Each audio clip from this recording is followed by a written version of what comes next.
Thousands of Americans will be spending the night at the last place they might have expected. The fate of Flight 370 remains unknown. A little boy caught in a runaway balloon. He just touched the ground. Even when it turned out Falcon Heaney was never airborne. And everyone has a different story, and I'm not trying to say this is what gay is. This is just who I am. And of course, it can travel by air right along with an infected passenger. I want to be able to speak the truth.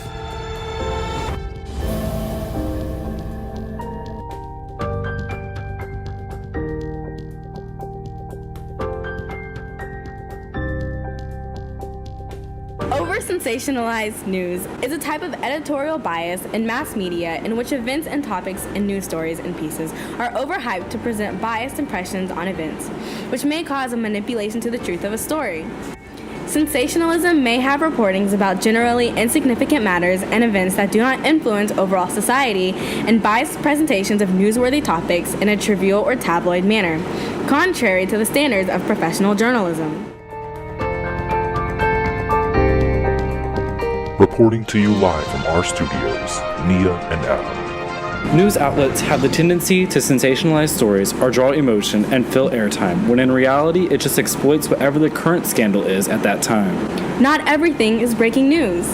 So we went to ask KPRC's own Bill Baeza to see what exactly qualifies for a news story to air during broadcast compared to just publishing an article online. As taken from the interview questions we sent via email, news anchor Bill Baeza responded, "Editorial meetings are held several times a day to evaluate which stories will be covered and how much time will be devoted to them. For example, a story about corruption and city government will be weighed more heavily than a future study."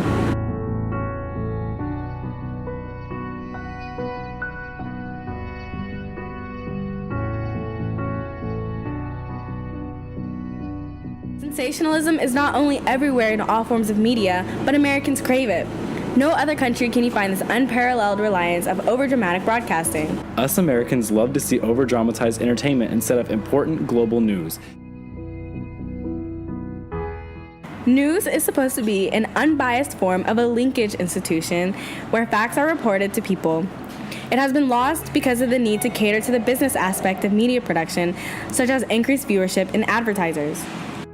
Again, referring to Mr. Baeza's interview, we learned ratings are important because they determine the price of advertising. He explains that during ratings sweeps months, often stories covered have a wider interest or appeal to attract viewers that therefore cause higher ratings. There is so much information not only in our own country, but globally that needs to be talked about, yet we really only watch big-ticket news. For example, we once heavily talked about the Flint water crisis, yet no one talks about it even though they still do not have access to completely clean water. Yemen is still in the midst of one of the world's worst humanitarian crises, but when was the last time you heard that talked about on CNN or Fox News? Take Malaysian Airlines Flight 370 for example. On March 8th, when Flight 370 vanished into the Indian Ocean, CNN for 6 weeks chose to non-stop coverage of the event, even when there was absolutely nothing to report or any reason to.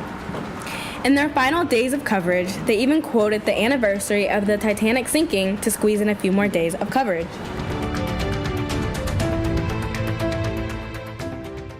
Another example, Y2K quite literally put the globe in a state of panic.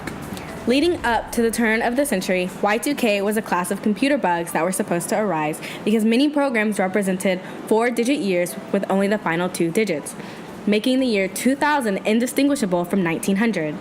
Every news station from the Washington Post to the Independent covered the year 2000 problem and advocated for people to have canned food, copies of medical records, and spare cases of bottled water in stock.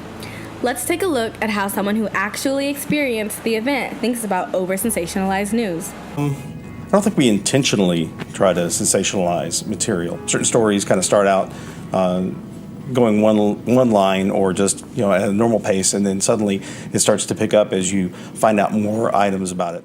Now, depending on who you ask, sensationalism is not present in today's media, as seen recently in the hearings for Judge Kavanaugh's appointment to the Supreme Court, in which the news spent days reporting. A sense of sensationalism can be recognized. Take a look for yourself. Mr. Tobin. Sir, I just need a yes or no. That brewski's, right? Well, I need to explain in context. You just said, sir, that you drank on weekdays. That's all I was looking for. Well, no. If I may ask.